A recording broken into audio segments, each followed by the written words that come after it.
Hello दोस्तों, मेरा नाम है सूरज और आप लोग देख रहे हैं पावर ऑफ माइंड चैनल। आइए आज आपको एक कहानी सुनाता हूँ। ये कहानी आपके जीवन में एक बहुत बड़ा बदलाव ला सकती है। ये कहानी ऐसी कहानी है जो मनुष्य की अंतहीन इच्छाओं को बताती है। कहानी की शुरुआत कुछ इस तरह होती है कि एक बार एक सन्यासी एक आदमी के घर मेहमान बनकर जाता है। सन्यासी का आदर सत्कार होता है। जब रात हो जाती है, खाना खाने के बाद वो एक दूसरे से बातें करने लगते हैं। बातों ही बातों में सन्यासी उस आदमी से पूछता है, तुम अपने जीवन यापन के लिए क्या करते हो? कमाते कैसे हो? अपना घर कैसे चलाते हो? वो आदमी कहता है कि मैं बस खेती किया करता हूँ, छोटी मोटी खेती, बहुत छोटा सा खेत है मेरा। सन्यासी आदमी से कहता है कि तुम यहाँ पर छोटी मोटी खेती क्यों करते हो? तुम साइबेरिया क्यों नहीं चले जाते हो? वहां तो जमीन इतनी सस्ती है कि एक तरह से मुफ्त में ही मिलती है। तुम यहां से जमीन जायदाद बेच करके वहां क्यों नहीं चले जाते? वहां पर हजारों एकड़ जमीन तुम्हें बहुत सस्ते दाम पर ही मिल जाएगी। और वहां के लोग भी बहुत सीधे साधे हैं, वो मुफ्त में ही जमीन दे देते हैं। वो इंसान रात भर सन्यासी की बात के बारे में सोचता रहा और उसने निर्णय लिया कि वो साइबेरिया जाएगा। आखिर किसको मुफ्त का धन अच्छा नहीं लगता। अगले ही दिन वो सारी जमीन जायदाद बेच करके साइबेरिया की ओर चल पड़ा। वहां पहुंचा तो उसे पता लगा कि सन्यासी ने जो बात कही थी वो एकदम सच थी। उसने वहां के लोगों से पूछा कि मैं यहाँ पर जमीन खरीदना चाहता हूँ। वहां के लोगों ने कहा कि तुम जितना भी पैसा लेकर के आए हो वो हमारे पास रख दो, कल तुम सुबह इस जगह पर आ जाना।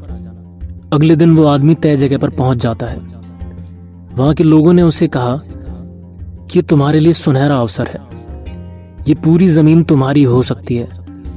बस शर्त यह है कि सूरज उगते ही तुम्हें अपनी यात्रा शुरू करनी है और सूरज ढलते ही वापस तुम्हें उस जगह पर पहुंच जाना है जहां से तुमने यात्रा प्रारंभ की थी।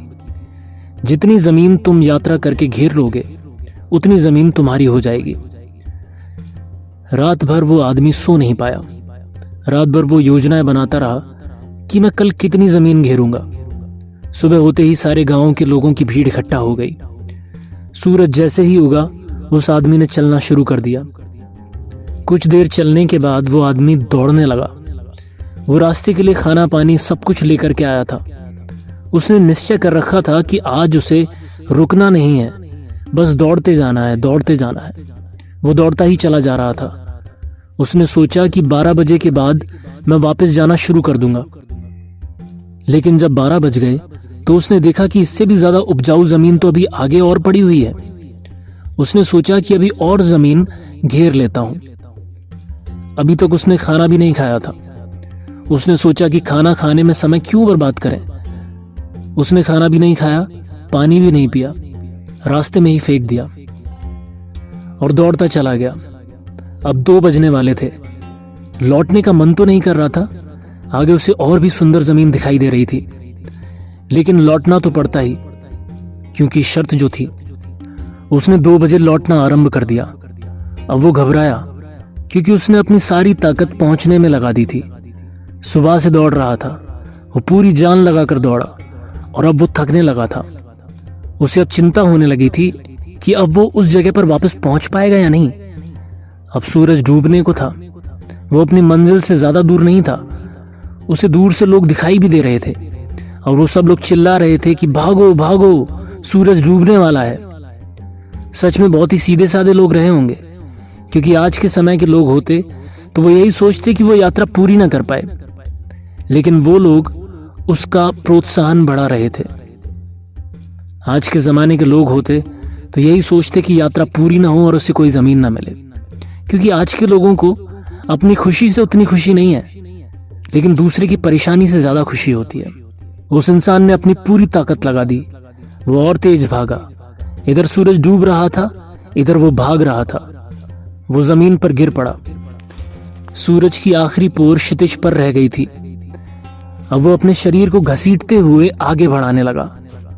घसीटते घसीटते वो आगे बढ़ने लगा, लेकिन जैसे ही वो उस जगह पर पहुंचा सूरज डूब चुका था और उसने वहीं पर दम तोड़ दिया। सारे गांव के लोग, जिसे वो सीधा साधा समझता था, वो हंस रहे थे। वो एक दूसरे से बातें करने लगे। यहाँ तो हर दिन ऐसे पागल लोग आते ही रहते हैं। ये कोई अपवाद नहीं है। यहाँ आज तक कोई ऐसा आदमी नहीं आया जो इस जमीन का मालिक बन सके। इस कहानी का सार यही है कि ये हम सबकी कहानी है, हमारी जिंदगी की, हम सबकी जिंदगी की कहानी है। यही तो हम सब भी कर रहे हैं, दौड़ रहे हैं, बस दौड़ रहे हैं कि कितनी जमीन घेर लें, कितना पैसा इकट्ठा कर लें। 12 भी बज जाते हैं, दोपहर भी आ जाती है, लौटने का समय भी हो जाता है, मगर हम सोचते हैं थोड़ा और दौड़ लें। ना हमें खाने की फिक्र है, ना हमें पीने की फिक्र है, ना हमें सोने की फिक्र है। हमारे पास जीने का समय कहाँ है? जिंदगी मिली है जीने के लिए, और हम सब हैं कि बस पैसा ही इकट्ठा करने में लगे हुए हैं। जीने के लिए संतोष चाहिए, जितना है उतने में खुश रहना आना चाहिए, मालिक का शुक्राना करना आना चाहिए। पर हम सब लोग बस शिकायतों की पोटली लेकर घूमते रहते हैं। जीने के लिए थोड़ी समझ चाहिए। जीवन मुफ्त नहीं मिलता, जीवन के लिए बोध चाहिए। गरीब भूख से मरता है और अमीर भी भूख से मर जाता है। यहां कभी कोई जी नहीं पाता, क्योंकि जीने के लिए बोध चाहिए।